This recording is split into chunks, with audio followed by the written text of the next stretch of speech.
Today we're going to talk about generating functions.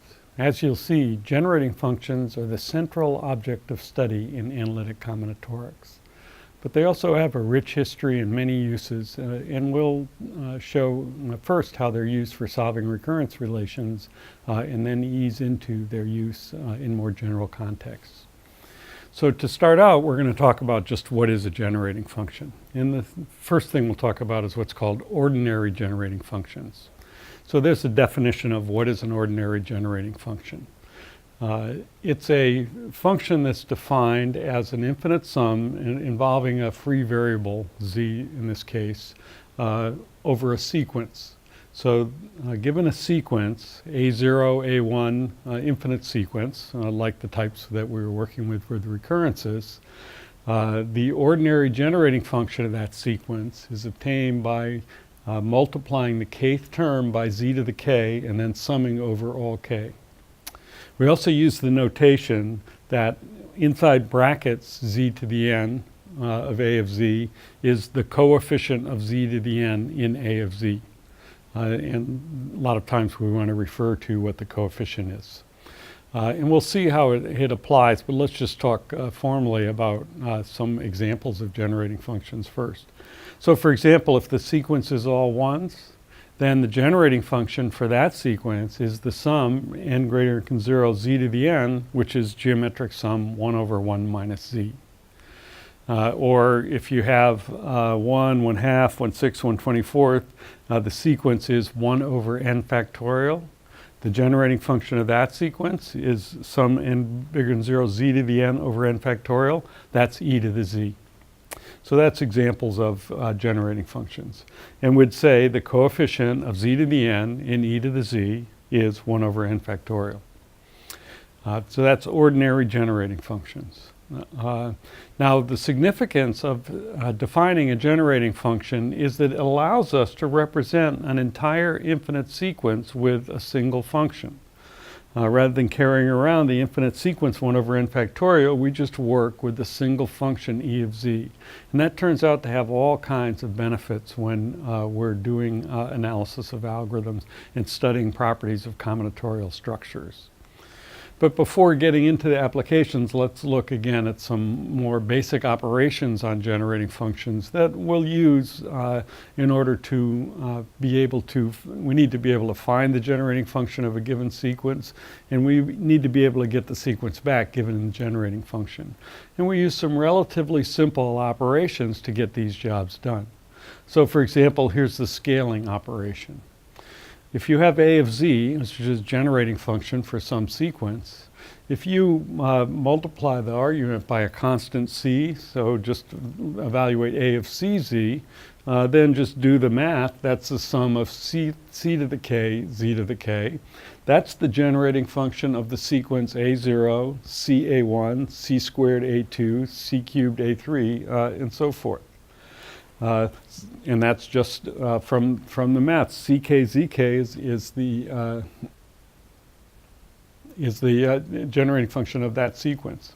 So here, for example, if you have the sequence that's all ones with its OGF 1 over 1 minus z, then 1 over 1 minus 2z is the sum of 2 to the n, z to the n, which is the generating function for the powers of 2's. So that's scaling. So that's an easy way to get generating functions for different sequences out of a known sequence. And again, we'd say coefficient of z to the n and 1 over 1 minus 2z is 2 to the n.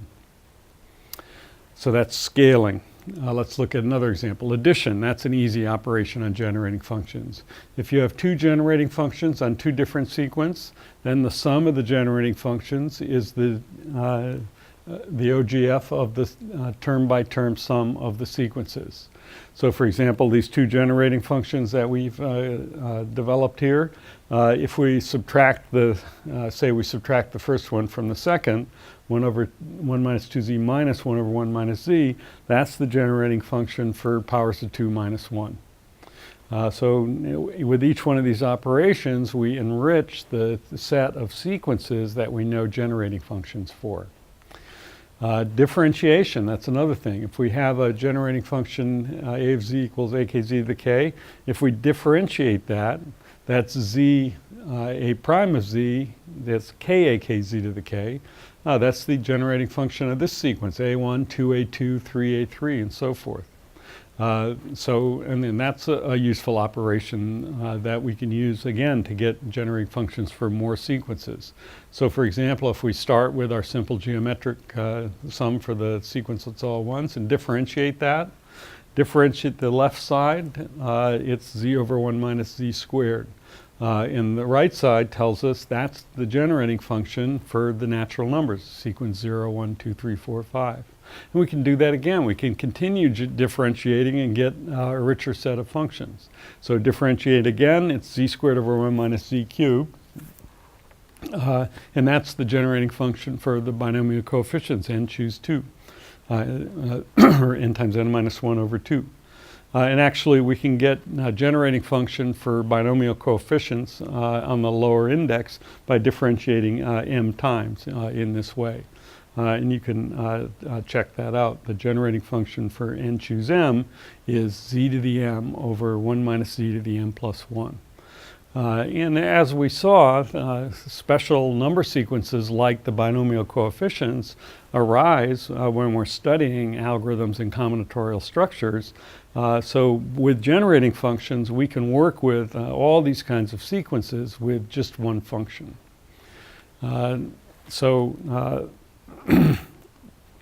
Oh, and this is just dividing out z to the m, we get a slightly different look at that same generating function.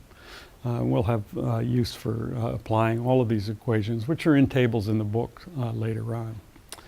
Okay, we can go the other way and we can integrate. If you have a OGF, if you integrate it from 0 to z, if you do it term by term in the definition, you see that that gives us the OGF of the sequence a1 over 2, a2 over 3, and so forth.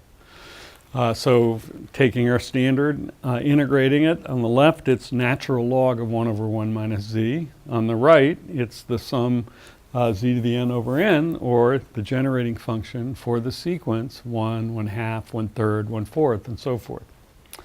So that's integration. And we can actually integrate more and get more answers, but let's look at another thing, and that is partial sum. If you have a generating function and you multiply by 1 minus z, then you get the generating function of the partial sums of the sequence. So the original sequence is a0, a1, and so forth. Partial sums are a0 plus a1, a0 plus a1 plus a2, and so forth. Let's look at a proof of that fact. That's just writing down the definition of the two sequences. 1 over 1 minus z is sum k bigger than 0 zk, and a of z is by definition sum n greater than 0 a n zn. So we have the product of those two sums. So we distribute to bring in the powers of z together and give us that double sum. Then the next thing is to, in the inner sum, change n to n minus k. And so then we have a n minus k and z to the n, so there's only n in the exponent of z. And then switch order of summation. So k bigger than or equal to 0, n bigger than or equal to k. If we switch order of summation, that's the same as n bigger than 0, but k restricted to be between 0 and n. And then in that inner sum, we can change k to n minus k, and then we see that we have the partial sums. So the generating function, so this product is the generating function of that sequence, which is the partial sums. That's another fine operation to be able to perform to give us a richer set of functions, of sequences that we know generating functions for. So for example, if given our two of the generating functions that we've already derived, two of the sequences that we've already derived generating functions for, if we multiply those together, or 1 over 1 minus z times log 1 minus z, we get the generating function for the harmonic numbers. Harmonic numbers is sum from, of k goes from 1 to n of 1 over k. And we saw that the harmonic numbers arose in the analysis of quicksort, and they actually arise in many places in the analysis of algorithms. And now we can represent them with that single function, 1 over 1 minus z, natural log of 1 over 1 minus z. And that partial sum idea generalizes to the idea of a convolution. If you have any two generating functions, you can multiply them together and you get the generating function for this convolved product. Sum from where the nth term in the sequence is sum from 0 goes from k to n of ak bn minus k. And here's the proof of that. It's just pretty much the same as the proof that we just did for partial sums, where we distribute, then we change in the inner sum, we change n to n minus k, and then we switch order a summation, and that gives us the convolved product. So that's convolution. So for example, if another way to derive the generating function for the natural numbers is just to square the generating function for ones, and then that you can do the math to see that this convolved product is just n plus 1 in that case. And that's a different way to derive the generating function for the natural numbers. So that's convolution.